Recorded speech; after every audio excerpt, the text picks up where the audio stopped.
my crow friends call. I feed them, by the way. They're very trainable. Yeah, they are.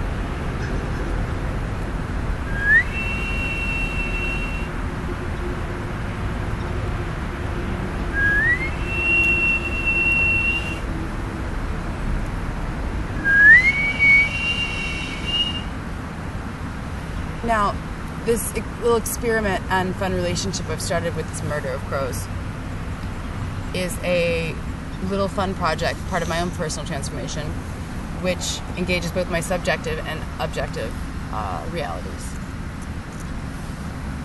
I learned from objective knowledge base about the intelligence of the crow-ad family, and so what crows are capable of doing in terms of being trained, conditioned, how they're able to recognize your face after they've seen it, especially if it was a salient experience or a stressful experience. So like if you caught one, they'll recognize your face up to a year later.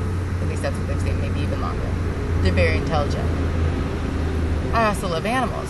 I love making animal sounds. I find it enjoyable, and it creates personal meaning with my natural world, the environment that I interact in, often my campus, and the kind of larger wildlife, and just the kind of mystery of interacting with animals. So just an example of things you can do.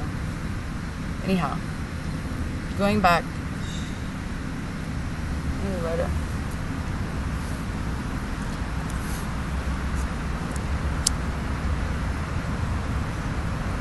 Going back to our identity network. We have to reevaluate the basis of our understanding of the world and see if it's still appropriate.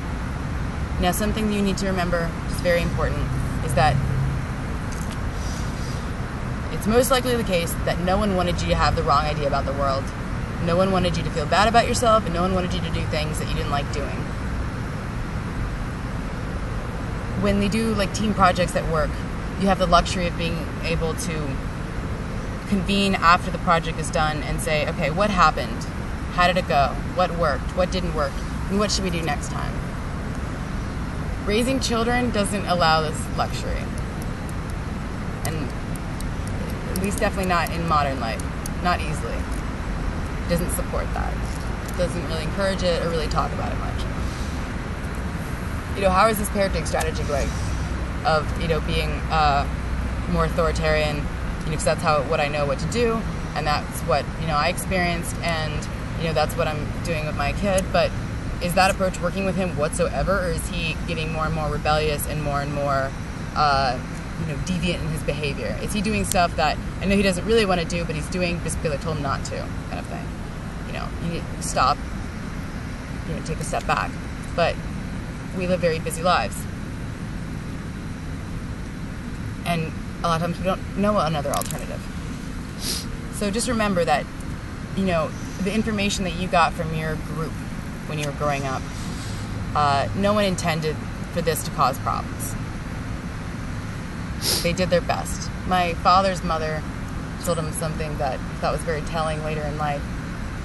When he asked her why they hit them as kids, they didn't beat them up, but, they'd hit them, for punishment. She said, we didn't know any better. That's what they got from their parents, and that's what they knew what to do when the child was bad. That's what they thought would work. That's what they thought they needed to do. And she said that, and this is the thing that really stuck with him, is we grew up as you grew up. We grew up with you. You haven't experienced, parenthood and raising a child till you're a parent and raising a child. You didn't have practice sessions beforehand. You didn't go to school for it. And that's a growing experience. That's a great experience. But, so, we need to remember that, no one wanted you to feel bad about how you are, or to have, an inappropriate view about how the world works and what you needed to do to be okay, But that's what happened. And if you don't forgive the people that caused you suffering, one way or another, in your brain, it goes, I'm mad at this person let's make it really simple, like something physical. I'm mad at, Joey because, he was so excited. He pushed me off the swing set and I broke my leg.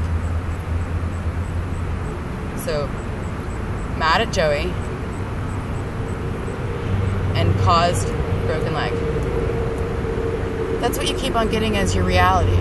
So you will keep on thinking that you have a broken leg. And you'll keep on thinking that Joey just broke your leg or caused you to. So you get stuck in that time period and in that essentially like suffering or injury or state of reality. So until you forgive those people and say, I'm sorry, I don't think you meant to. Or if you did, you're an asshole. And someone's probably an asshole to you. And I'm sorry. People don't act mean, like, generally for no reason. So something made them act that way. Forgive them in the generosity of, what they experienced, their own suffering.